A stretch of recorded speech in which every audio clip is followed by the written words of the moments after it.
Hello everybody, today I'm going to show you how to solve a common problem that you might run into whenever you're building desks and shelves and really anything that has a flat surface attached to it.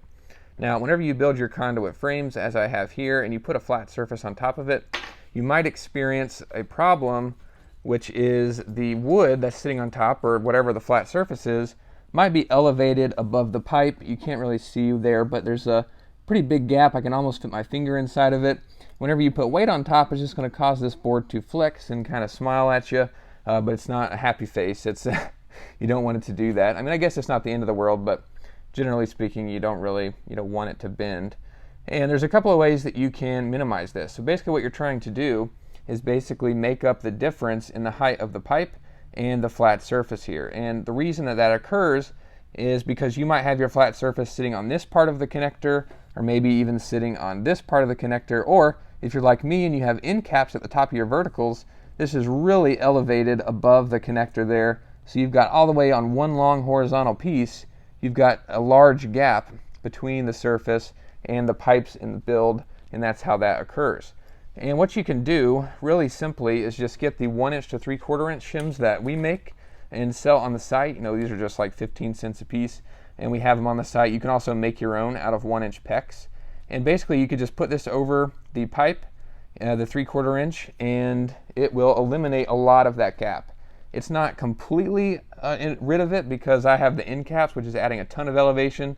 But if you just have your surface sitting on this part of the connector, or even on this this next ridge up without an end cap, then it's going to shim that gap a lot, and you won't have to worry about it flexing as much whenever you put weight on top.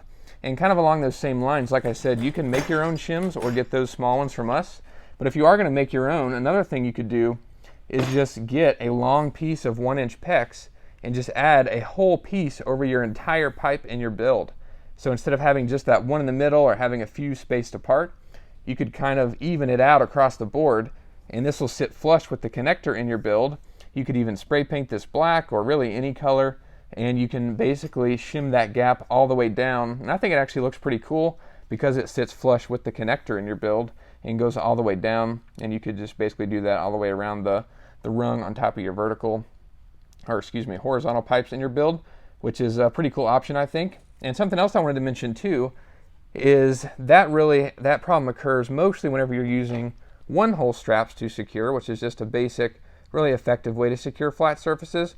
But you could just basically avoid the connector altogether by elevating the surface above the connector, and you can do that in a few different ways. 3 common ones that I've seen people use are, these are actually made to hold PVC pipes and secure them to the walls, but you can snap them over conduit and then secure your flat surface to them, and that will add a little bit of elevation and kind of avoid the connector altogether. You could also use these spring clips, which basically does the same thing, except these are metal, and you would just secure to your flat surface, clamp over the conduit, and then add a little bit of elevation to kind of clear the connector. And then you can also use these hanger straps, or we call them mounting straps for conduit. We have them on the website, but you can also get them locally in the electrical aisle. And this adds a lot of elevation to your pipe, or to your flat surface, and then secures around your conduit. And that would definitely avoid the connector, and would thus not, did I just say thus?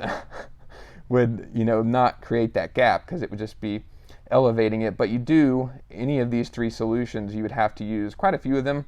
Like if you wanted to space them apart every 4 inches or every 6 inches, depending on your build, and then do one in each corner or something like that, you might have to use more of these, but it could add some elevation and just kind of avoid the connector altogether, which could work out depending on your project. But I hope you guys enjoyed these solutions. If you have any ideas on how you like to do them, or how you like to eliminate this problem, share them in the community or in the comments below. We'd love to see them.